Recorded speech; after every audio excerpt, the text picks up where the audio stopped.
Aujourd'hui, il est primordial que les dirigeants d'entreprise aient une vraie vision stratégique de leur propriété intellectuelle.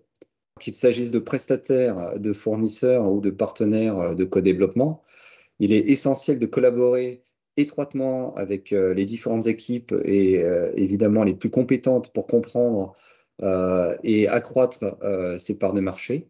Il est souvent plus rapide d'échanger avec les bons partenaires que, évidemment, de créer de manière isolée. Et c'est bien sûr un choix que chaque entreprise doit valider à chaque fois qu'elle s'engage dans un nouveau projet. Et il est plus essentiel aujourd'hui qu'hier d'amener sur le marché rapidement ces innovations techniques. Et pour cela, il est capital de choisir le bon partenaire. C'est en grande partie justifié par la complexité technique qui requiert les meilleures compétences pour chaque aspect d'un projet. Alors, quel que soit le niveau de mise en œuvre, le dirigeant doit toujours insuffler sa stratégie, car que ce soit une start-up, une PME ou un grand groupe, la manière dont est gérée la propriété intellectuelle va directement impacter la valorisation de l'entreprise. Et des rapports comme celui conjoint de l'EIPO et de l'Office européen des brevets le supportent vraiment. Chaque entreprise, par la stratégie qui lui est adaptée, doit pouvoir vraiment défendre et croître ses parts de marché au sein d'une concurrence toujours plus féroce. Et il s'agit là d'augmenter la valeur de l'entreprise par la création d'innovations, mais aussi par la protection finement pilotée de sa propriété intellectuelle. Cette valorisation, elle passe en particulier par la stratégie de protection des innovations, que ce soit par la mise en œuvre des mesures de protection des secrets d'affaires, que l'obtention des titres de propriété intellectuelle tout à fait classiques, les brevets, marques, dessins et modèles.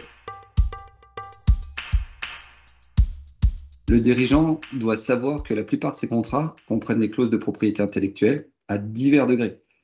Contrat de travail, de vente, d'achat, de sous-traitance, de co-développement, etc. Il est donc sage, à l'heure de l'effusion des données, des logiciels, de l'intelligence artificielle et tout simplement d'une évolution technologique terriblement rapide, que le personnel de l'entreprise puisse être formé au meilleur niveau afin d'encadrer et de limiter les risques de l'entreprise. La qualité des contrats permet de renforcer les mesures de mise en œuvre. Les entreprises doivent être conscientes que la qualité de leur stratégie de protection de la propriété intellectuelle augmentera la valeur de leur entreprise.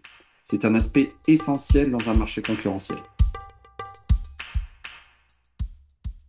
Le secret est un actif immatériel qui n'est souvent pas suffisamment apprécié, mais surtout insuffisamment protégé. Il est d'autant plus primordial depuis la directive de 2016 sur les secrets d'affaires de mettre en œuvre des mesures raisonnables de protection de ces secrets. Il en va de la capacité à pouvoir se défendre en cas de litige. Et cela passe bien évidemment autant par la formation de l'ensemble des ressources humaines, et c'est un point capital de former son personnel, mais pas seulement en interne, également en externe, au travers de ses prestataires, etc. Il s'agit aussi de la protection physique et électronique contre l'accès à toute information sensible et également du cadre juridique au travers des différents contrats visant à protéger la confidentialité des informations échangées. On entend encore trop souvent que des dirigeants de PME freinent les dépôts de brevets sous prétexte de la divulgation d'informations. Certes, il s'agit d'une prudence légitime. Cependant, ce constat est souvent dressé sans réelle stratégie. Et c'est là la réelle difficulté. Il est bien clair qu'une entreprise doit systématiquement définir, et ce n'est pas une option, si elle entend pour une innovation la protéger par brevet ou la conserver secrète. Dans le premier cas, il s'agit généralement d'une décision guidée par la divulgation nécessaire de l'information, que ce soit pour convaincre un partenaire, pour des raisons de transparence économique ou d'information administrative, ou tout simplement parce qu'une fois le produit sur le marché, Il sera tout simplement aisé pour ses concurrents de comprendre et reproduire l'innovation. Dans le second cas, il est nécessaire de décider quelles mesures raisonnables de protection sont à mettre en œuvre. Et ça doit passer par un protocole défini, identifiant les mesures à engager. En effet, il existe une difficulté, c'est la contamination croisée. En l'occurrence, c'est lorsqu'avec un partenaire, on s'échange mutuellement des secrets. D'ailleurs, cela prend de l'ampleur avec les moyens de communication actuels et surtout avec l'augmentation du nombre de partenaires. Ainsi, le partage d'informations entre partenaires pose de vraies questions pratiques.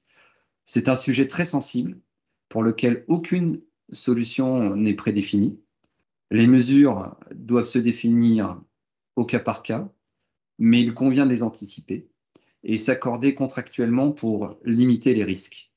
Il vaut d'ailleurs mieux parfois ne pas recevoir d'informations confidentielles si elles n'apportent pas de réelle valeur à celui qui la reçoit, au risque d'être contaminé sans bénéfice concret.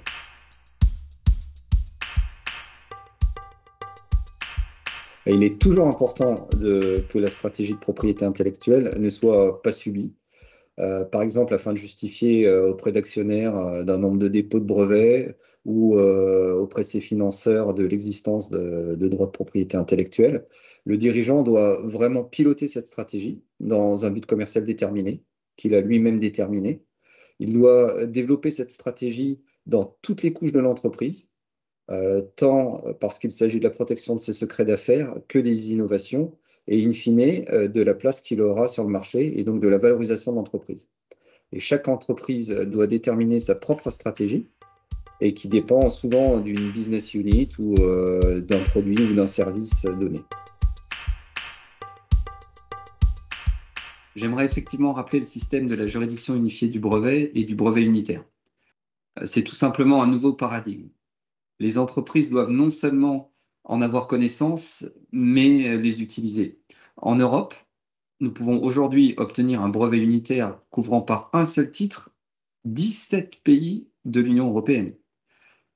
Ensuite, la juridiction unifiée du brevet permet aux entreprises d'augmenter la valeur de la propriété intellectuelle par l'efficacité et l'étendue géographique d'une action devant cette nouvelle juridiction spécialisée en matière de brevet européen, qu'il soit unitaire ou non. La JUP dispose des meilleurs juges européens spécialisés en propriété intellectuelle et fonctionne déjà activement. Il est nécessaire d'apprécier à sa plus juste valeur les actifs de propriété intellectuelle. C'est une valeur très importante de l'entreprise qui peut même en constituer la plus grande valeur. L'obtention de subventions publiques par une entreprise innovante exige aussi de plus en plus la démonstration de la mise en œuvre d'une politique et stratégie de propriété intellectuelle.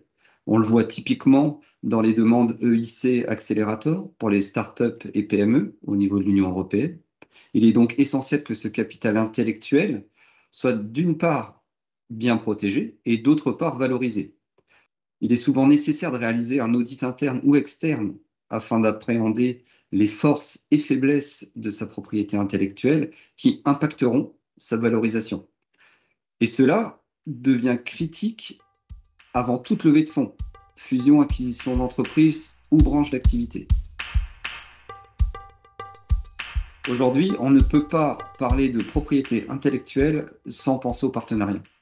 Pour amener un produit sur le marché, c'est une démarche ouverte dans laquelle on va rechercher des partenaires, que ce soit des fournisseurs, des prestataires, des entreprises avec lesquelles on va co-développer. Et la propriété intellectuelle doit être un vecteur justement d'amélioration de l'innovation, de par la recherche des meilleurs partenaires, en cherchant à protéger de la meilleure manière possible les résultats qu'on va pouvoir développer en commun.